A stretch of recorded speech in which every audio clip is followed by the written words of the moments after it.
Let's go back to chapter 38 in passage number 19. Ufkinati be'esh afrati divarti, and in my jealousy, in the fire of my wrath, I spoke. Imlo bayomahu yiyeh ra'ash gadol. Certainly, on that day, there will be a great noise. Some translate this word ra'ash as earthquake, noise. Al admat Israel, on the land of Israel. I remember many years ago when I lived in California, in Los Angeles, I once found myself within a few kilometers from the epicenter of an earthquake. And I will never forget the noise I heard when the earth started shaking. This noise was like thunder, except it was much higher volume, but yet a much lower pitch. Very, very, very piercing. Continuing passage number 21. Dekarati alav lechol harei cherev, and I will call upon him a sword throughout the mountains. Naum Adonai, says the Lord. Cherev ish be'echav tiyeh. Each man's sword will be against his brother. In their panic, these guys are going to turn on each other. Of course, all those who survive the mountains, as I read this in Hebrew, it sounds like the mountains themselves are going to become swords against these guys. But whoever survives this, then they're going to start shooting at each other. In passage 22, Ve'nishpatti ito, and I will punish him, bedavar ubedam, with plague and blood. Ve'geshem shotef ve'enav al gavish esh ve'gafrit, and overflowing rain el hailstones of fire and brimstone. Amtir alav ve'al agapav, cast down upon him and his brigades. Ve'al amim rabim asher ito, and on the great multitude with him. I tried to figure out what magnitude earthquake would cause these vehicles to flip over or shake in a way that all the men inside them would be shaken about, and they would be breaking limbs and spinal cords in these cramped spaces of these vehicles. But when I studied these words more closely, I realized. Please understand that I followed this research as an investigation to allow it to lead me according to the findings, not with a preconceived notion that I knew everything or that I had read everything about these prophecies. When I read this and I thought to myself, the wording of this passage, what would cause stones and fiery debris to come down on a very large group of men in military vehicles? I realized that the only thing that could do this would be a volcano. However, I had not heard of any volcanoes in this area. Remember the Quneitra crossing? I was truly surprised to learn that Mount Bental is in fact a dormant volcano, and that its last eruption is believed to have occurred about 50,000 years ago. I was even more shocked, however, to learn that Mount Bental is located right on the Golan Heights, exactly where it would cause great damage to our attacking suspects. My shock increased even further when I discovered that not only is this Mount Bental a dormant volcano, but that it is actually one of a few volcanoes that make a chain of volcanoes on the eastern edge of Israel's Golan Heights. Certainly, a volcano exploding would also qualify as great noise on the land of Israel, as not just the whole country would hear it, but such an explosion would be heard throughout the Middle East. And additionally, Mount Bental is just a few kilometers, maybe at most 40 kilometers from Damascus. So I truly wonder if such a volcano or chain of volcanoes blowing up to destroy this military formation invading Israel would also be the ones that would destroy Damascus, as it is prophesied in Isaiah chapter 17. I get chills down my spine just thinking about what I'm reading and what I'm saying. We continue in chapter 39, passage number 5. Al panei hasadeh tipol, you will fall on the face of the field. Ki ani divarti, for I have spoken. Naum Adonai, says the Lord. Passage number 6. Shalachti esh b'Magog, and I will send fire on Magog. U'v'yeshvei ha'iyim lebetach, and on those who dwell in the islands in safety.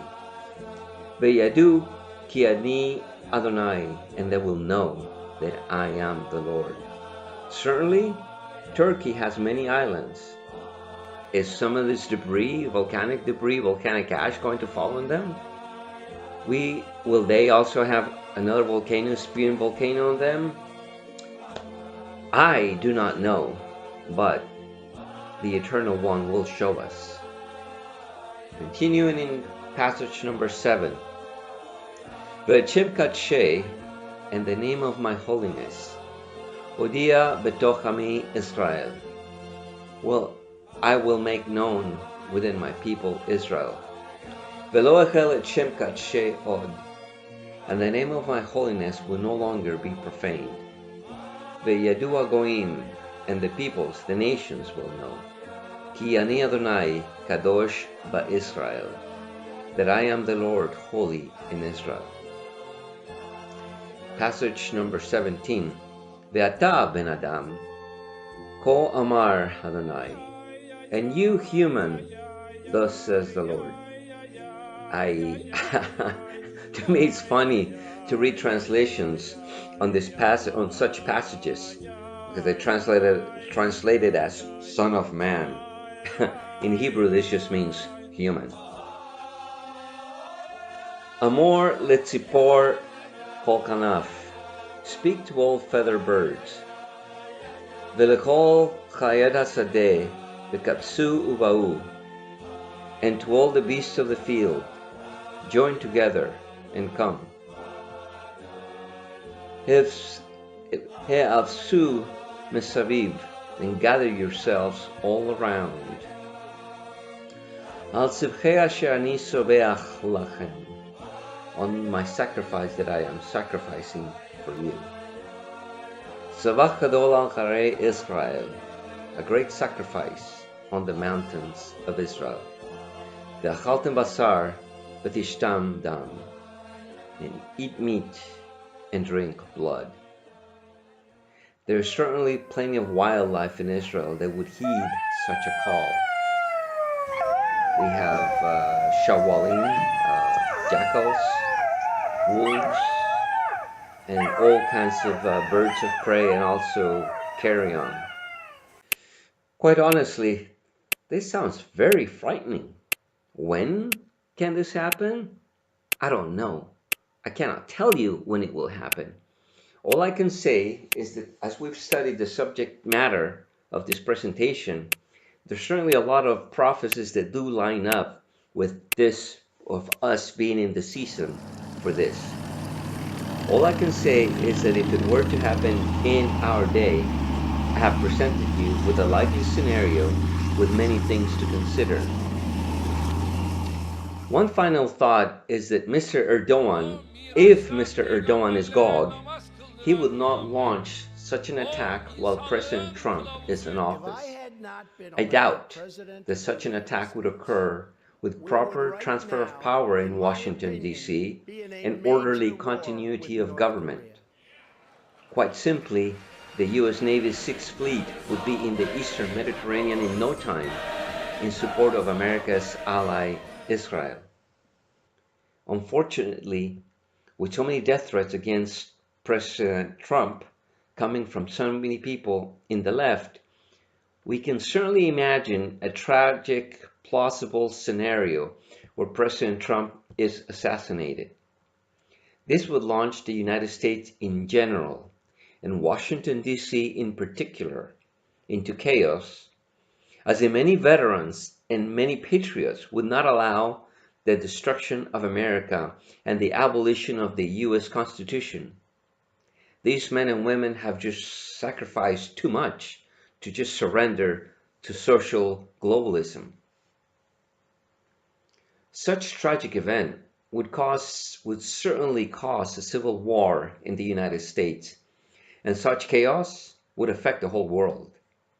Such cataclysmic event would be a perfect opportunity for Mr. Gog to embark on this path.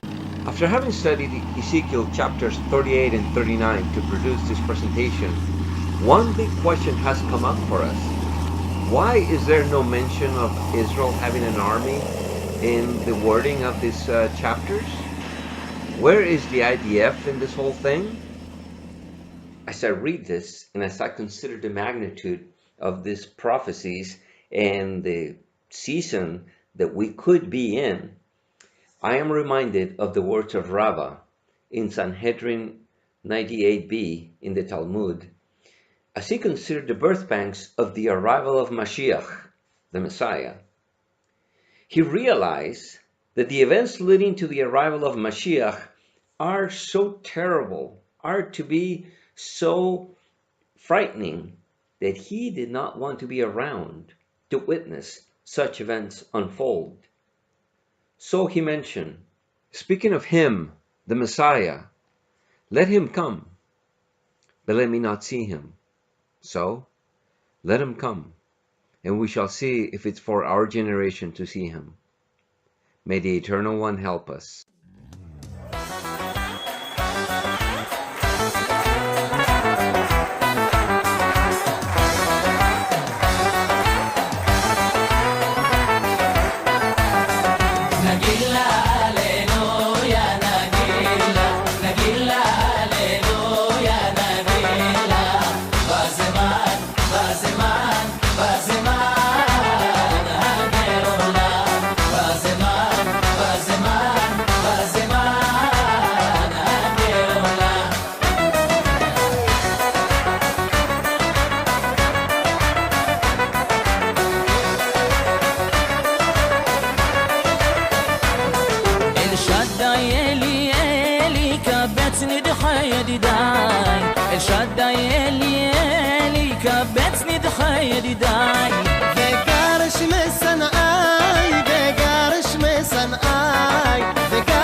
نفشي بايم قالانا قيلا